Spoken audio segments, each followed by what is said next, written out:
Well, good afternoon, everybody, or good afternoon again.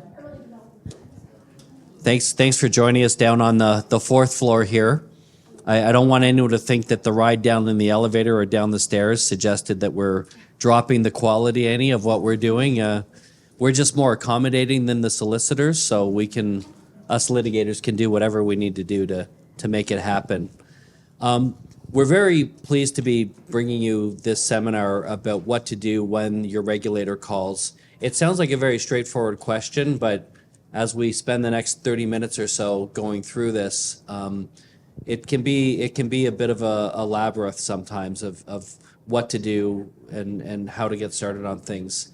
I'm particularly pleased. I'm not even going to say I'm joined by my colleague Lori Livingstone.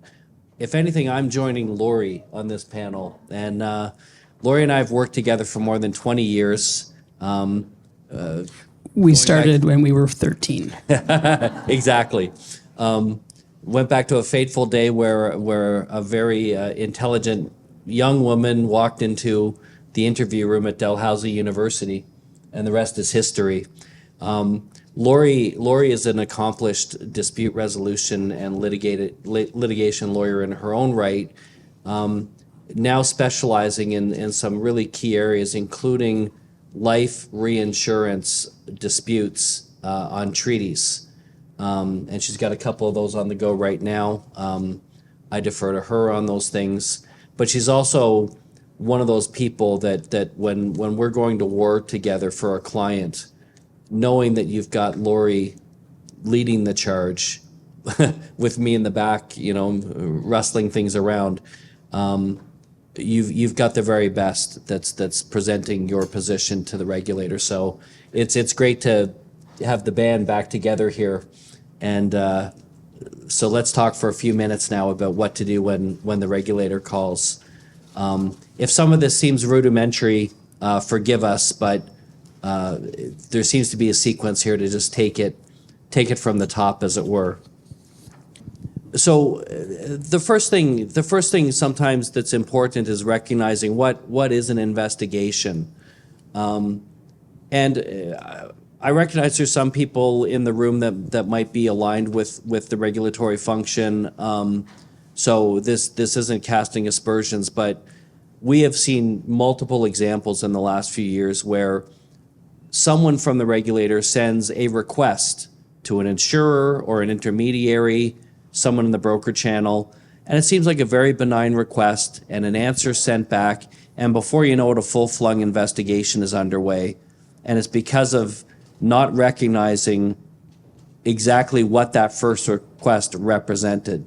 So we don't propose to go through all of these slides in detail. There's a lot more content here than the 30 minutes will allow us. But what you want to do when you get that first inquiry from a regulator, you want to try and better understand what the nature of the investigation is and what the scope of what's being requested is addressing.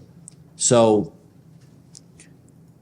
if the question comes in and someone's asking you, say you're a P&C insurer, and someone's asking you, what's your loss ratios on X? The regulator's not collecting loss ratios. There's another department that does that. So there's some reason that question is being asked, and you may be opening up the door on questions about suitability, a whole host of things. So once you get any type of inquiry and you try and assess what the scope is, understand where some of the dangers and some of the fault lines may lie. And most importantly, understanding that most regulators that we're dealing with on market conduct issues, UDAP issues and things like that, if FSRA is asking a question and you operate across the country, you better be prepared for the fact that BC FSRA will be reaching out to you, or the Alberta Superintendent's Office will be reaching out to you, or any of the other provinces. Even a number of the East Coast regulators now are getting much more active. I won't say aggressive, but they're getting much more active in data collection, understanding business and things like that. So, and I guess my pitch on this would be, anytime you get a call from a regulator or a request, start with the assumption that an investigation may be afoot. And so you want to be very careful right from the first response out of the gate. And I would certainly encourage you, reach out to one of us. It may be nothing or it may be something, but having a second set of eyes on these to assist you to navigate through this is certainly something that we would encourage. Just talking about some first steps when you do get a call and you suspect that there is an investigation or aren't certain. I'm not going to follow sort of word for word here, but what I would have put first if I'd been thinking harder about it when we put the slides together, number one, take a breath. In my experience, if mistakes are made in dealing with a regulator, it tends to be to one extreme or the other, from someone being way too casual about it to, we did once have a client say, well, I thought if it was important, they'd email me again. And it was important. It was important, and they did email us again. And there was a public notice was the second step.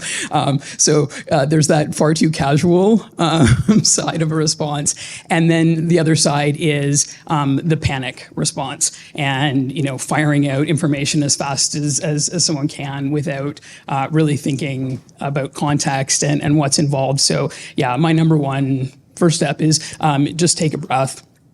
And often contact will be made with someone in the organization who doesn't actually have the frontline direct knowledge. And so, you need to take a minute, actually dive into what the question is being asked to make sure you're talking to the right people, getting the right information. And, the regulators aren't, out to harm people. There's, I think in my years, I've experienced sort of one investigation that really had a sort of gotcha feel to it. Most of the time, everybody's just trying to do their job, make sure that consumers are protected. So there's often, a good opportunity if you need to get context from them, figure out who you need to talk to, and you need a little bit more time for that response. 99% of the time, my experience is that everyone's very accommodating because ultimately everybody has the same goal of making sure everything's running properly. My second sort of highlight is in assembling your initial response, and as you go along, be really methodical and organized. If you have internal policies about responses, follow them.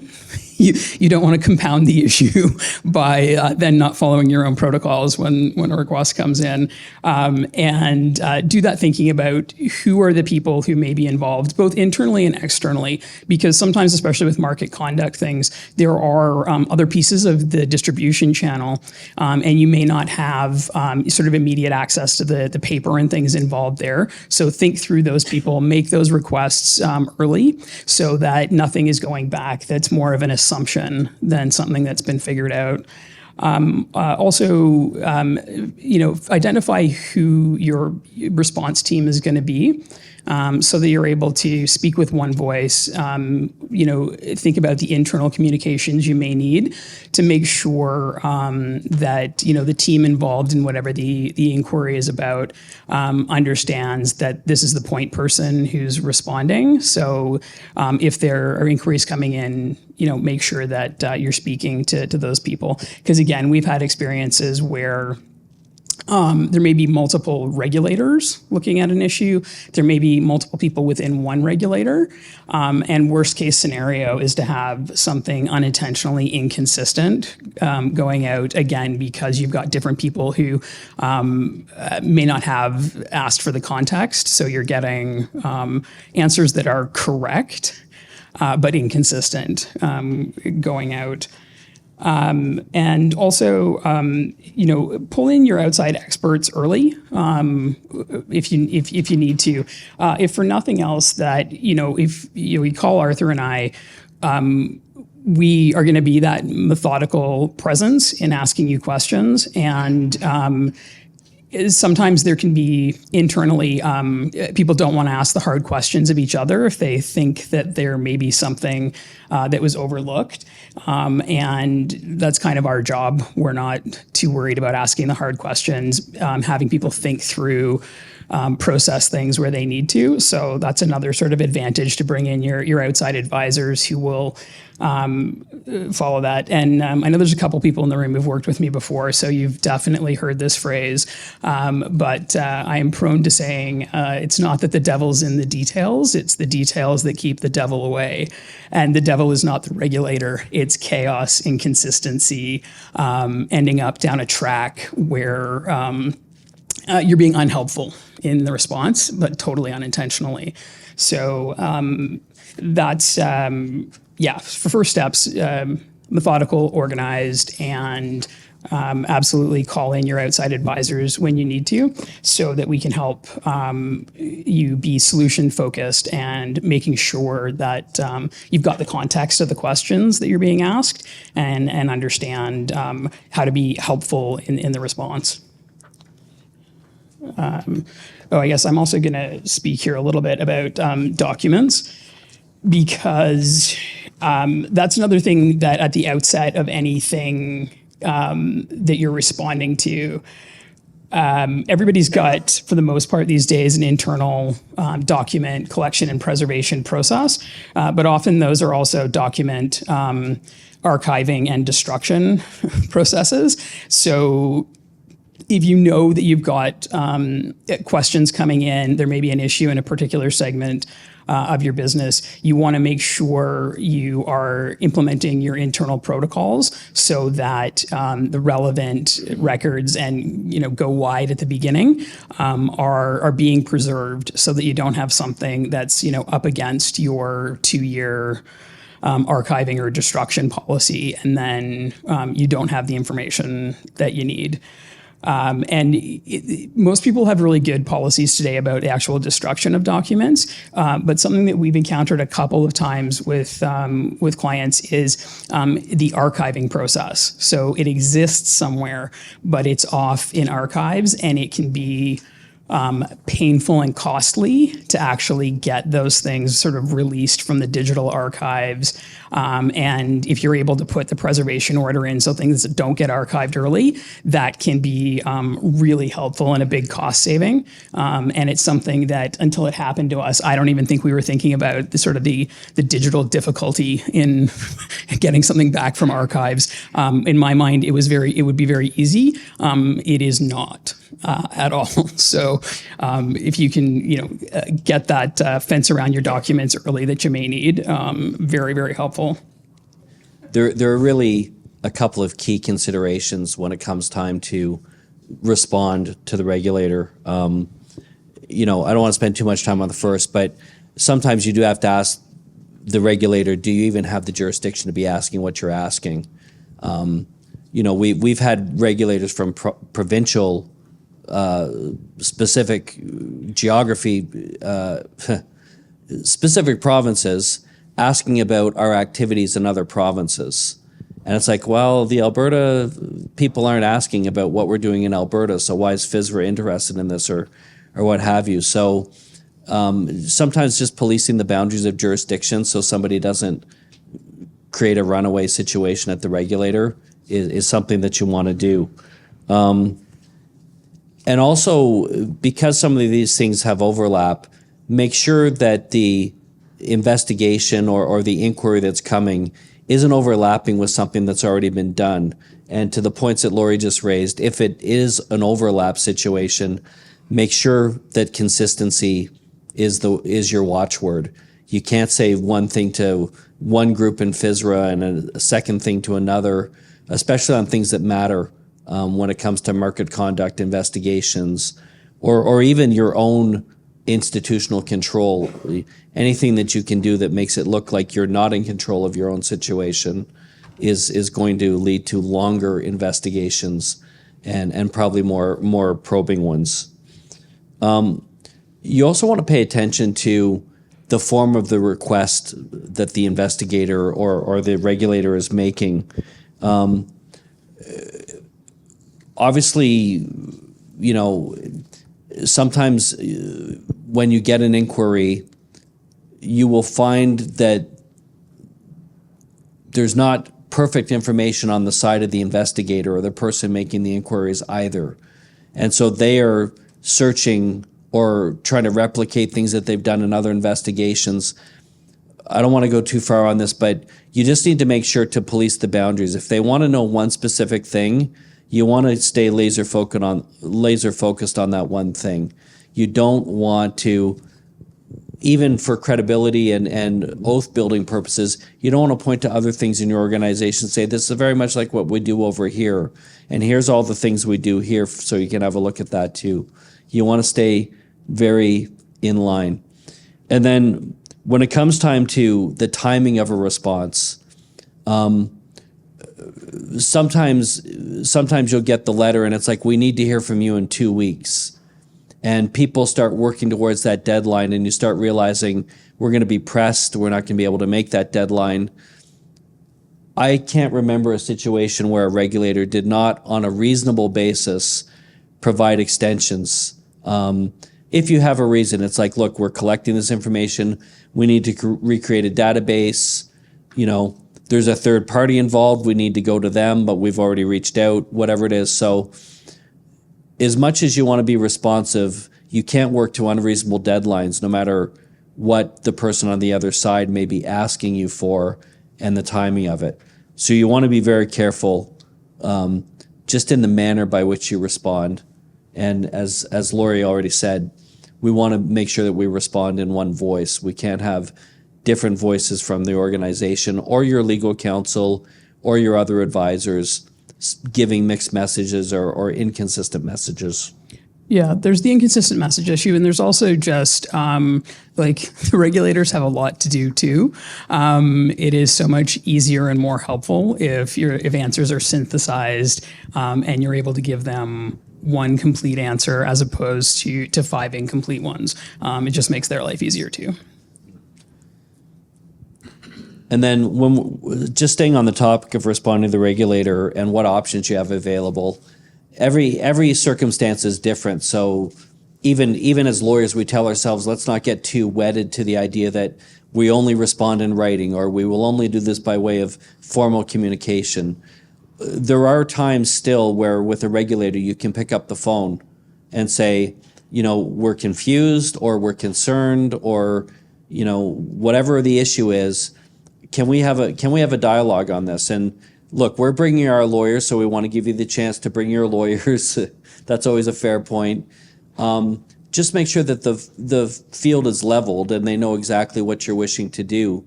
And I hate to say it, in the post-COVID era, I actually find that traveling to the regulator to do a face-to-face sit-down with them, I don't want to tell you that it's more effective than a letter, but there just seems to be something about that connection where you can see what's in front of them. It's like, that's all very well, Mr. Hamilton, but look at these 5 complaints we've got. This isn't a one-off. This looks like a pattern. And when you can spread it all out on the table together and look at it and say, okay, that's interesting, that's actually not one of our policies. There just seems to be a lot more that gets done. It's not unlike what maybe you go through in your office dynamic sometimes. If you could just pick up the phone and call the person you need the answer from, you save yourself 5 or 6 email chains and other people chiming in and things like that. So, and there are still options. Our regulators, for whatever they are or are not, they're accessible. So that's important. And use that accessibility to choose the best method to get out there, be with the regulator, come to common understandings and things like that. Understand too that sometimes what you're doing with one regulator may not be in isolation. There may be parallel investigations, either ongoing or one is surely going to start because the regulators do communicate across each other's boundaries where they see something that's of concern. One of the major pieces that we were on and our third panelist, James Bond, wasn't able to be here because of sickness today. We're involved in something, it's a matter of public record for Wawanesa, that literally cut across every boundary of the country. And so Lori LaPalme slipped out the back, but she and I were on the hustings, and we visited every provincial regulator and went to their provinces to meet with them because of the extreme nature of what was occurring. And certainly the regulators believed it was something systemic. So by the time we got to one regulator, they were good enough to tell us, oh yes, so-and-so called us from New Brunswick. So we had an inkling of what you're coming to talk to us about. Connection with the regulator, trying to get on common ground. The best way that you can do that, choose that form by way of response. So I'm going to be pretty short on this slide because it's mainly just reemphasizing a lot of the stuff we've already said. So everybody's got a job to do, and in your response to any regulatory inquiries, you want to keep that in mind and be as helpful as you can, but also synthesize things, make it in a usable format, and be directed at what the inquiries were directed at. Introducing potentially irrelevant stuff doesn't really help anybody, and you often end up going down trails that nobody needs to. Like Arthur was just speaking to, I think trust is a big issue. Regulated entities, regulators, you're working together. Like any other business relationship, you're going to be in it together for the long haul. So being combative, it doesning really facilitate useful resolution. And everybody's in the solutions business, so being coy and evasive isn't really a useful response either. You want to be as helpful as you can, make it as easy for them as you can in the way you're assembling your information.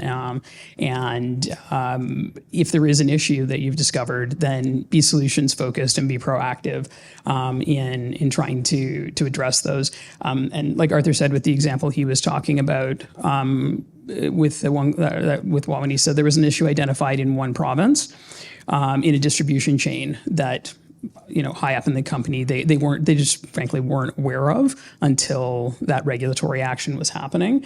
But they were proactive, figured out what it was, and then proactively booked meetings with every other provincial regulator where that particular product was being sold.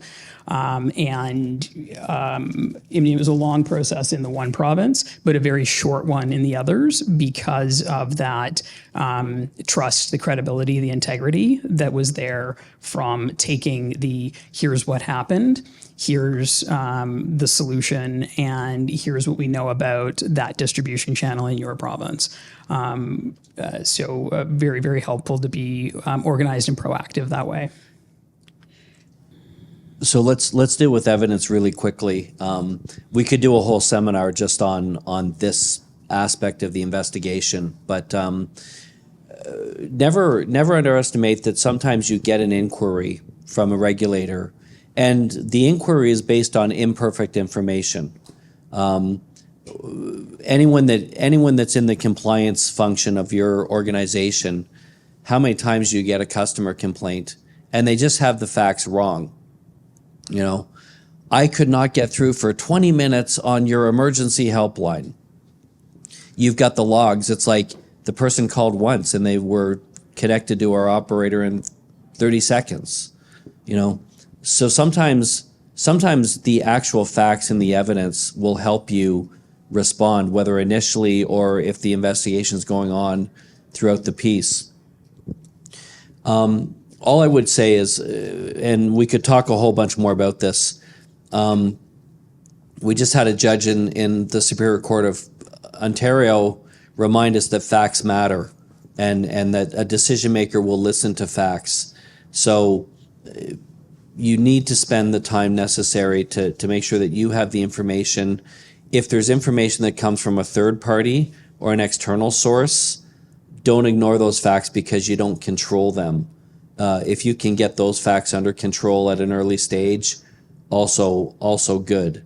And invest the time and resources in doing that, because those are the things that actually are your best ammunition when you're in front of the regulator or any other decision maker. So there's a lot of other points to the evidence piece, but facts matter is the headline to take away. And there's all kinds of sources of information, including, I hate to say snooping on complainants, but the simplest case, like, nothing to do with insurance, but the person that's claiming that they can't work again, so they're in front of WSIB or whatever. You go to their Facebook page and they're wakeboarding in Maui or something recently. You just never know where sources of evidence will come that support your investigation and put you on your front foot in responding. Yeah, and on that point, I'll loop back to a little thing about the document preservation stuff again. Again, anybody who's worked with me knows that I'm a total e-discovery nerd. But you also want to make sure that you're aware of and preserving what I would say is like unusual chains. I won't do business by text because it's too hard to recreate. But if there are, particularly I find it happens in the distribution channels, that there are people who are communicating by text. You may need to go make sure that they're preserving those text messages.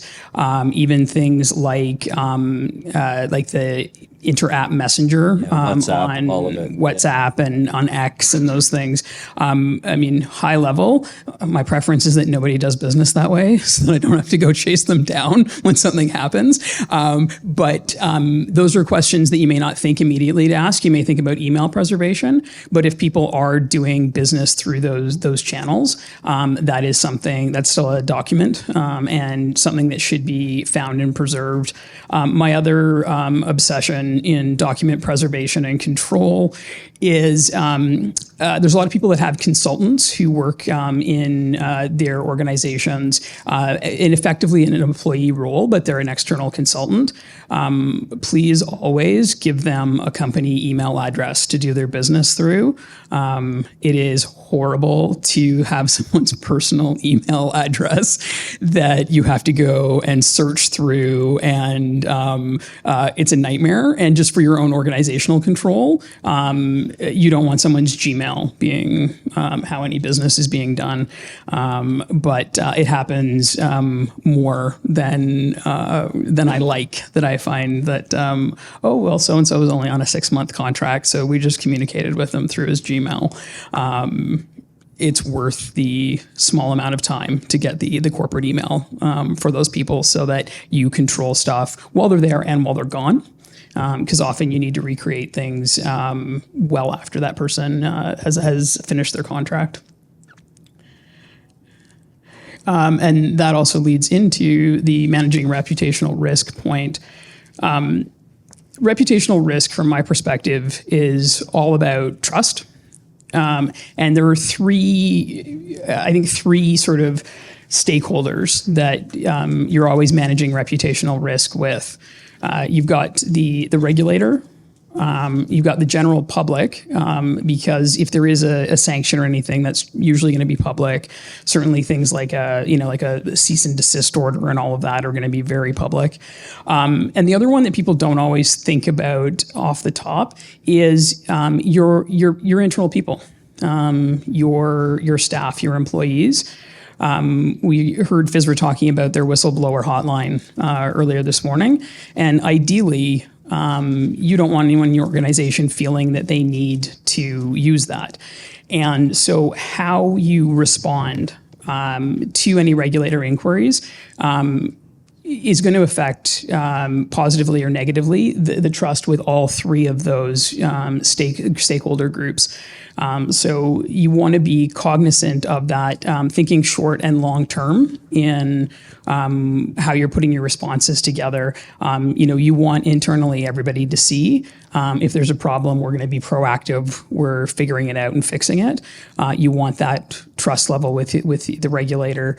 And if you have to make a public statement, whether it be to the industry or the general public, if you've got a consumer-facing issue, you want to be able to be completely on top of it, have control of your facts, and be transparent and upfront with them. Arthur knows I have a background in PR before law, and nothing makes my blood boil than seeing someone go out and make a public statement. We're taking this seriously, and that's it. To me, that's the same as saying, we're not really taking it seriously. Say exactly what you're doing. Be specific where you can be.